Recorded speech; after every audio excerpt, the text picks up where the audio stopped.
पहले तो एथेनॉल अगर इस्तेमाल करोगे तो कीड़ी आ जाएगी। दूसरा, अगर इस्तेमाल क्या कहते हैं, एथेनॉल अगर इस्तेमाल करोगे तो इंजन बैठ जाएगा, डैमेज हो जाएगा, फ्यूल पंप बंद हो जाएगा। अरे भाई, एथेनॉल का काम ना हमने इन्वेंट किया, 100 साल से इस पे काम हो रहा है। जो एक हेनरी फोर्ड था, जो फोर्ड मोटर कंपनी का मालिक था, उसने उस समय गाड़ी चलाई है बायोफ्यूल से, केरोसिन से, फॉसिल फ्यूल से। अब मैं आपकी अगर अनुमति हो तो मैं एक और विषय लेना चाहता हूं। पिछले कुछ दिनों में आपने सोशल मीडिया पे देखा कि ये बायोफ्यूल ब्लेंडिंग पे बवाल मचा हुआ है।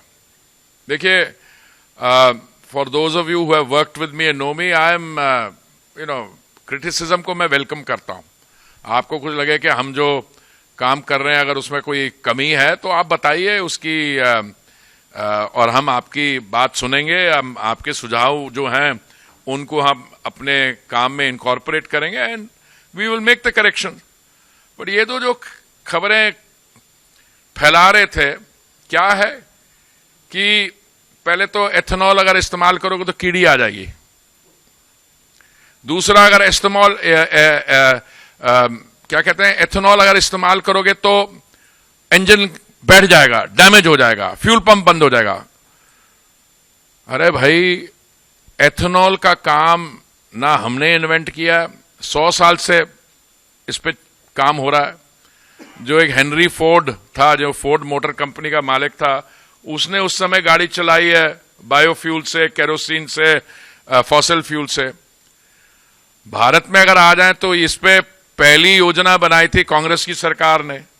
मुझे याद था जब मैं ब्राजील में राजदूत था, मैं बात कर रहा हूं 2006 से लेकर 2008, उस समय शरद पवार जी एग्रीकल्चर मिनिस्टर थे, शायद उससे पहले या बाद में, और हमारा एक टारगेट था कि 5% हमें बायोफ्यूल ब्लेंडिंग करनी है 10 स्टेट्स और यूनियन टेरिटरी में, और कर नहीं पाए। वो दूसरी बात है, 1.4% पे हमारी गाड़ी रुक गई। देखिए, जो भी E20 लॉन्च हुआ है दिसंबर 25 में, one nation one gasoline fuel है। इसमें अलग अलग पहले कुछ रीजन्स में आया, फिर it has come to every retail outlet. इसकी बुनियाद जो है वो एक्सटेंसिव टेस्टिंग पे हुई है, जो कि ARI ने एक बॉडी है जो ना कि टेस्टिंग करती है प्रोटोकॉल बेसिस पे इंजन्स की जो इंडिया में यूज होते हैं बट ऑल्सो एक्सपोर्ट होते हैं।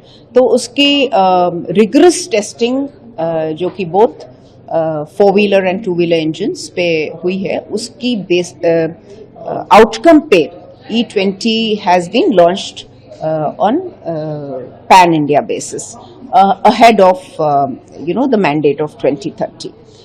It's a great thing in the sense of decarbonization, because जो ethanol होता है उसकी carbon footprint from plants होती है। basically वो photosynthesize करके अपना whatever, चाहे वो sugar cane हो, चाहे वो rice हो, चाहे maize हो, जो भी, या molasses हो, जहाँ से वो produce होता है।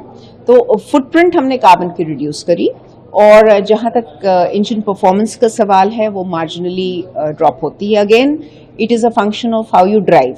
आप उसी रास्ते से जाइए तो आपको डिफरेंट टाइम्स पे या सेम टाइम पर भी you may have more red lights. You see many people, there are habits also, when you switch off and switch on an engine within less than a time span, it eats more fuel. Or if you accelerate, deaccelerate more than required, then also you have an impact on the consumption of fuel. Or the outside temperature is 48 degrees, 50 degrees, at peak time, or you're driving in night time. So there is it is a function of many factors. But this has all been established, based on which this has been launched. EBP program started in 2018 with a lot of stakeholder engagement, moving from 1.5% in 2014 to now 20%. And it has been the BIS has been involved to develop IS standards. The automotive sector has been involved in testing their engines, and oil marketing companies have complied to the standards. Again आप देखिए ये standards global standards के equivalent हैं, जैसे BS6 है, BS6 Euro 6 के equivalent है. हमारी automotive sector export करती है engines को. So we are all these standards are all Indian standards are equivalent to global standards. चाहे वो EU standards से comply करते, so they are derived from each other. So with that, there is absolutely no gap in scientific methodology used to determine this outcome.